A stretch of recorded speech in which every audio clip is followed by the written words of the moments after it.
ദൈവനാമം മുഖത്തപ്പെടട്ടെ. പ്രിയ വിശ്വാസികളുടെ സമൂഹം, നിങ്ങളെവരെയും വളരെ സ്നേഹത്തോടെ വിനയത്തോടെ പ്രഭാതത്തിലേക്ക് സ്വാഗതം ചെയ്യുന്നു.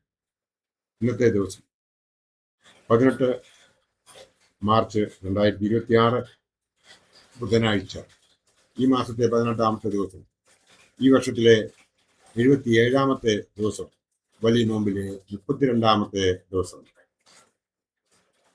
ഇന്ന് എപ്പിസോഡ് 448 ആണ്. ഇന്നത്തെ ധ്യാന വിഷയം ദൈവഭക്തിയുടെ നിർവചനം എന്താകുന്നു? ദൈവഭക്തിയുടെ നിർവചനം എന്താകുന്നു? മനുഷ്യൻ ദൈവത്തിന് നേരെ പുലർത്തുന്ന ആരാധനാ ഭാവമാണ് ഭക്തി. മനുഷ്യനും ദൈവവും തമ്മിലുള്ള ബന്ധം അചഞ്ചലമായ ഭക്തിയിലൂടെയാണ് നിർവഹിക്കുന്നത്. സ്നേഹം, ബഹുമാനം, വിശ്വാസം, സമർപ്പണം, വിനയം, പ്രാർത്ഥന തുടങ്ങിയവയെല്ലാം ഭക്തിയിൽ അടങ്ങിയിരിക്കുന്നു. സദൃശവാക്യം 1:7 യഹോവ ഭക്തി ജ്ഞാനത്തിന്റെ ആരംഭമാകുന്നു, ഭോഷന്മാരോ ജ്ഞാനവും പ്രബോധനവും നിരസിക്കുന്നു എന്നാണ് പറഞ്ഞിരിക്കുന്നത്. യഹോവയെ ഭയപ്പെട്ട് അവന്റെ കൽപ്പനകളെ ഏറ്റവും ഇഷ്ടപ്പെടുന്ന മനുഷ്യൻ ഭാഗ്യവാൻ എന്ന് സങ്കീർത്തനക്കാരനും ഓർപ്പിക്കുന്നതായി നമുക്ക് ഏവർക്കും അറിയാം. വാക്കുകൾ കൊണ്ട് വിവരിക്കാനാവാത്ത അനുഭവം മാത്രം അറിയുവാൻ കഴിയുന്ന, അനുഭവിച്ച് മാത്രം അറിയുവാൻ കഴിയുന്ന ഉദാത്തമായ ഭാവമാണ് ഭക്തി. ഏത് ജീവിത സാഹചര്യത്തിലും ദൈവത്തോട് കൂടെയിരിക്കുന്ന അവസ്ഥ ഭക്തന്റെ സ്വഭാവമാണ്. സകല ചരാചരങ്ങളും നിയന്ത്രിക്കുന്ന ദൈവം എന്റെ രക്ഷകനാണ് എന്ന ഉത്തമ വിശ്വാസമാണ് ഭക്തിയുടെ അടിസ്ഥാനം. കുരിരിൽ താഴ്വരയിൽ കൂടി നടന്നാലും ഞാനൊരു അനർത്ഥവും ഭയപ്പെടുകയില്ല, നീ എന്നോടുകൂടി ഇരിക്കുന്നുവല്ലോ എന്ന് ഉത്തമ ഭക്തനായ ദാവീദ് പാടുന്നു. അതുപോലെ ഏത് പ്രതിസന്ധിയിലും ദൈവം കൂടെ ഉണ്ടാകും എന്ന ധൈര്യമാണ് യഥാർത്ഥ ഭക്തന്റെ മനോഭാവം എന്നും നമുക്ക് ഏവർക്കും അറിയാം. വേദപുസ്തക വായന, ധ്യാനം, പ്രാർത്ഥന എന്നിവയെല്ലാം ഭക്തിയെ ഉദ്ദീപിപ്പിക്കും. ദൈവവചനം ജീവിതത്തിൽ വഴിവിളക്കായി തീരണം. ദൈവമഹത്വം ഗ്രഹിക്കുവാൻ തിരുവചന ധ്യാനം സഹായിക്കും. ദൈവനാമം നാവിൽ മധുരവും ആത്മാവിൽ ആനന്ദവുമായിരിക്കും. ഭക്തിയും വിശ്വാസവും പരസ്പരം ബന്ധപ്പെട്ടിരിക്കുന്നു. നിന്റെ വിശ്വാസം നിന്നെ രക്ഷിക്കും എന്ന് പറയുന്നുണ്ടല്ലോ. കടുകുമണിയോളം വിശ്വാസമുണ്ടെങ്കിൽ അസാധ്യമായത് സാധ്യമാകും എന്ന് യേശു തമ്പുരാൻ കൽപ്പിച്ചിട്ടുണ്ട്. എന്നാൽ വിശ്വാസമില്ലാത്ത ഭക്തി കപടഭക്തിയാണ് എന്ന് നമുക്ക് ഏവർക്കും അറിയാം. മറ്റവരിൽ നിന്നും അഭിനന്ദനങ്ങൾ ലഭിക്കുന്നതിന് വേണ്ടിയും മറ്റുള്ളവരെ കാണിക്കുന്നതിന് വേണ്ടിയിട്ടും നാം പള്ളിയിൽ ചെന്ന് ചില അഭിനയങ്ങൾ നടത്താറുണ്ട്. അത് കപടഭക്തിയാണ്. യേശു തമ്പുരാൻ ഏറ്റവും കൂടുതൽ എതിർക്കുന്നത് ഈ കപടഭക്തിയെയാണ്. ദൈവഭക്തിക്ക് മഹത്വം കൊടുക്കുന്നു എന്ന വ്യാജേന സ്വയം മഹത്വം എടുക്കുന്നവരാണ് ഇങ്ങനെയുള്ളവർ. കപടഭക്തിക്കാരെ വെള്ളത്തേച്ച ശവക്കല്ലറുകൾ, സർപ്പസന്തതികളെ എന്നൊക്കെയാണ് കർത്താവ് വിശേഷിപ്പിച്ചത്. വികലമായ ഭക്തിയും കൃത്രിമ ഭക്തിയും ആത്മീയ തകർച്ചയാണ് കാണിക്കുന്നത് എന്ന് നാം ഒന്നുകൂടെ ശരിയായ രീതിയിൽ അപഗ്രഥനം ചെയ്താൽ നമുക്ക് മനസ്സിലാകും. ക്രിസ്തീയ ജീവിതം ഭക്തിയിലും ആരാധനയിലും കെട്ടപ്പെട്ടതാണ്. ഈ ലോക ജീവിതത്തിൽ പ്രതികൂലങ്ങളും നിരാശകളും നമ്മെ തളർത്തുമ്പോൾ ഭക്തിയിൽ നിറഞ്ഞ ദൈവ സാന്നിധ്യം പരിശുദ്ധാത്മാവിന്റെ ദിവ്യദാനമാണ്. അത് നമ്മെ ശക്തരാക്കും. ദൈവഭക്തർ ശാന്തശീലരും സമാധാനപ്രിയരുമായിരിക്കും. ലൗകിക ജീവിതത്തിന്റെ മാസ്മരിക വലയത്തിൽ അവർ വീണുപോകയില്ല.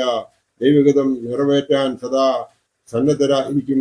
അഹങ്കാരവും നിഗളവും അവരെ സമീപിക്കുകയില്ല. അവർ നിർമ്മലമായ ഹൃദയത്തിനുടമകളായിരിക്കും. ത്യാഗനിർഭരവും ലളിതവുമായ ജീവിതത്തോടായിരിക്കും അവർക്ക് അഭിമുഖം. ഒസ്താത്യോസ് തിരുമേനി പാടാറുള്ളത് പോലെ ജീവിച്ചാലും മരിച്ചാലും ദൈവം മാത്രം മതി എനിക്ക് എന്നായിരിക്കും അവരുടെ ചിന്ത. ഇന്ന് ആൾ ദൈവങ്ങളുടെ കാലം കൂടിയാണല്ലോ. അത്ഭുതങ്ങൾ കാട്ടുന്ന പരസ്യ ബോർഡുകളുമായി പണം സമ്പാദിക്കുന്ന അനേകരുണ്ട്. പലതും കൺകെട്ട് ബുദ്ധികളും അഭിനയങ്ങളുമാണ്. ആൾ ദൈവങ്ങളുടെ വലയിൽ വീണു പോകാതെ സൂക്ഷിക്കണം. സദൃശവാക്യം നമ്മെ പഠിപ്പിക്കുന്നുണ്ട്. 14-ാം അധ്യായം 26-27 വാക്യങ്ങളിൽ പറയുന്നത് യഹോവ ഭക്തി ദൃഢ ധൈര്യമുണ്ട്. യഹോവ ഭക്തന് ദൃഢധൈര്യമുണ്ട്. അവന്റെ മക്കൾക്കും ശരണമുണ്ടാകും. യഹോവ ഭക്തി ജീവന്റെ ഉറവാകുന്നു. അതിനാൽ മരണത്തിന്റെ കെണികളെ ഒഴിഞ്ഞു പോകും എന്ന് പറഞ്ഞിരിക്കുന്നു. ദാനിയേലിനെ സിംഹക്കുഴിയിൽ എറിഞ്ഞിട്ടും അത്ഭുതകരമായി രക്ഷപ്പെട്ടതും ശത്രുക്ക് മേശക്ക് അബേദ്നെഗോ എന്നിവരെ തീച്ചൂളയിൽ എറിഞ്ഞപ്പോഴും യാതൊന്നും സംഭവിക്കാഞ്ഞതും അചഞ്ചലമായ വിശ്വാസത്താലും ദൈവഭക്തിയാലുമാണ്. ഈ കാലഘട്ടങ്ങളിൽ ജീവിച്ചിരിക്കുന്ന പരിശുദ്ധ പരുമല തിരുമേനിയും പരിശുദ്ധ വടശ്ശേരി തിരുമേനിയും എല്ലാം ഭക്തിയുടെ നിറകുടങ്ങളായിരുന്നു എന്ന് നമുക്ക് മനസ്സിലാക്കാവുന്നതാണ്. അവരുടെ ജീവചരിത്രം വായിക്കുമ്പോൾ അവർ ചെയ്തതായ സഹായങ്ങൾ, മറ്റുള്ളവർക്ക് വേണ്ടി പ്രാർത്ഥിച്ച് അവർക്ക് കിട്ടിയതായ സൗഖ്യങ്ങൾ ഒക്കെ മനസ്സിലാക്കുമ്പോൾ നമുക്ക് മനസ്സിലാവും അവരുടെ ജീവിതശൈലി എങ്ങനെയായിരുന്നു എന്ന്. ഭക്തിയുടെ ആൾരൂപമായി ദൈവമാതാവിനെ നമുക്ക് കാണാം. അമ്മയുടെ പ്രാർത്ഥനാ ഗീതങ്ങൾ ഭക്തിയുടെ നിറവുള്ളതാണ്. എൻ്റെ ഉള്ളം കർത്താവിനെ മഹത്വപ്പെടുത്തുന്നു, എൻ്റെ ആത്മാവ് എൻ്റെ രക്ഷിതാവായ ദൈവത്തിൽ ഉല്ലസിക്കുന്നു എന്ന് തുടങ്ങുന്ന ഗീതം ഭക്തി പ്രകർഷണത്തിന്റെ തീരത്തല്ലലാണ്. പരിശുദ്ധ കന്യമറിയാമിന്റെ ജീവിത സാക്ഷ്യം ഭക്തിപൂർവമായ ജീവിതത്തിന്റെ നേർക്കാഴ്ചകളാണ് എന്നും നമുക്ക് ഏവർക്കും അറിയാം. എന്നാൽ ഇന്നത്തെ നമ്മുടെ ഭക്തി സങ്കല്പത്തിലും ഭക്തി ജീവിതത്തിലും ചില വ്യതിയാനങ്ങൾ ആവശ്യമാണ്. ലോകത്തിന്റെയും സമൂഹത്തിന്റെയും അയൽക്കാരന്റെയും പ്രശ്നങ്ങളും നേരെ ഒട്ടകപ്പക്ഷിയെ പോലെ നാം മുഖം മൂടിക്കളയരുത്. ഈ ലോകത്തിന്റെ പ്രശ്നങ്ങളെ അവഗണിച്ചുകൊണ്ടുള്ള ഭക്തി ജീവിതം ശരിയല്ല.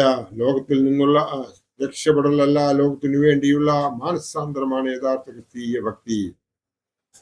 ശബദ് പോലും മനുഷ്യന് വേണ്ടിയുള്ളതാണെന്ന് സൂചിപ്പിച്ചവനാണ് ക്രിസ്തു. ഭക്തിയും ജീവിതവും ബന്ധപ്പെട്ട് പോകണം. ആരാധനയിൽ നിന്ന് ലഭിക്കുന്ന ഭക്തിയുടെ തെളിമ ലോകത്തിൽ അനുഗ്രഹ സ്രോതസ്സായി തീരണം.